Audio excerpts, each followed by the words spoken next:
ঢাকার বিজয় সরণিতে অবস্থিত বঙ্গবন্ধু সামরিক জাদুঘর বাংলাদেশের সামরিক ইতিহাস, ঐতিহ্য এবং সাফল্যের এক অনন্য প্রদর্শনী কেন্দ্র। বাংলাদেশ সেনাবাহিনীর তত্ত্বাবধানে পরিচালিত এই জাদুঘরটি দেশের সামরিক বাহিনীর গৌরবময় অতীত ও বর্তমানের নানা নিদর্শন সংরক্ষণ ও প্রদর্শনের মাধ্যমে দর্শকদের সামনে তুলে ধরে। প্রতিষ্ঠা ও ইতিহাস। প্রথমে ১৯৮৭ সালে মিরপুর সেনানিবাসের প্রবেশদ্বারে বাংলাদেশ সামরিক জাদুঘর প্রতিষ্ঠিত হয়। পরবর্তীতে দর্শকদের চাহিদা ও জাদুঘরের গুরুত্ব বিবেচনা করে ১৯৯৯ সালে এটি স্থায়ীভাবে ঢাকার বিজয় সরণিতে স্থানান্তরিত হয়। নতুন স্থানে স্থানান্তরের পর জাদুঘরটি আরও সমৃদ্ধ ও আধুনিকায়িত হয়, যা বর্তমানে বঙ্গবন্ধু সামরিক জাদুঘর নামে পরিচিত। স্থাপত্য ও বিন্যাস। বঙ্গবন্ধু সামরিক জাদুঘরটি স্থাপত্যশৈলীতে অনন্য, যা দেশের সামরিক ইতিহাসের প্রতিচ্ছবি বহন করে। জাদুঘরটি ৬টি প্রধান গ্যালারিতে বিভক্ত, যেখানে বিভিন্ন তলায় বিভিন্ন বিষয়ের ওপর প্রদর্শনী রয়েছে। প্রথম তলা বাংলাদেশের ইতিহাস গ্যালারি, যেখানে দেশের সামরিক ইতিহাসের সূচনা থেকে বর্তমান পর্যন্ত বিবরণ রয়েছে। দ্বিতীয় তলা বাংলাদেশ সেনাবাহিনীর গ্যালারি, যেখানে সেনাবাহিনীর বিভিন্ন কার্যক্রম, সরঞ্জাম ও সাফল্যের প্রদর্শনী রয়েছে। তৃতীয় তলা বাংলাদেশ বিমান বাহিনীর গ্যালারি, যেখানে বিমান বাহিনীর ইতিহাস, বিমান ও অন্যান্য সরঞ্জাম প্রদর্শিত হয়। চতুর্থ তলা জাতিসংঘ শান্তিরক্ষা মিশনের গ্যালারি, যেখানে বাংলাদেশের শান্তিরক্ষী বাহিনীর বিভিন্ন মিশন ও সাফল্যের তথ্য রয়েছে।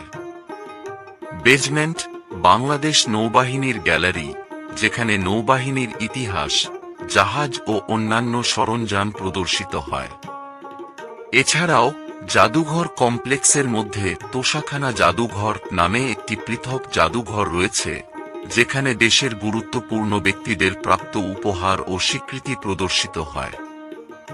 জাদুঘরের অভ্যন্তরে আধুনিক প্রযুক্তির ব্যবহার, যেমন augmented reality, interactive display, virtual reality ও হোলোগ্রাম, দর্শকদের জন্য অভিজ্ঞতাকে আরও সমৃদ্ধ করে। প্রদর্শনী ও সংগ্রহ।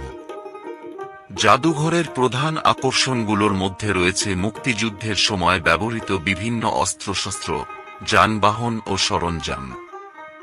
বিশেষ করে পাকিস্তানি বাহিনী থেকে উদ্ধারকৃত ট্যাঙ্ক, কামান ও অন্যান্য অস্ত্রশস্ত্র এখানে প্রদর্শিত হয়।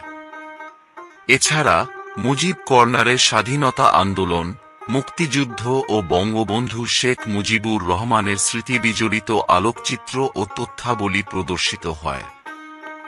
জাদুঘরের মাঠের উত্তর ও পূর্ব দিকে সুসজ্জিতভাবে ১৬টি ট্যাঙ্ক ও কামান প্রদর্শিত হচ্ছে, যা দর্শকদের জন্য বিশেষ আকর্ষণীয়। এছাড়া পাকিস্তানি সেনাবাহিনী থেকে উদ্ধারকৃত মার্সিডিজ বেঞ্চ স্টাফ কার, যা তৎকালীন সেনাপ্রধান লে. জে. জিয়াউর রহমান বীর উত্তম ব্যবহার করতেন, সেটিও এখানে প্রদর্শিত হয়। বঙ্গবন্ধু সামরিক জাদুঘর বাংলাদেশের সামরিক ইতিহাসের ধারক ও বাহক হিসেবে গুরুত্বপূর্ণ ভূমিকা পালন করছে। এটি দেশের সামরিক বাহিনীর গৌরবময় অতীত ও বর্তমানের সঙ্গে সাধারণ জনগণকে পরিচিত করানোর পাশাপাশি নতুন প্রজন্মকে অনুপ্রাণিত করে। ঢাকায় অবস্থিত এই জাদুঘরটি ইতিহাসপ্রেমী ও সাধারণ দর্শকদের জন্য অবশ্যই পরিদর্শনযোগ্য একটি স্থান। ভিডিওটি যদি আপনার ভালো লাগে তাহলে অবশ্যই সাবস্ক্রাইব করে পাশে থাকুন। ধন্যবাদ।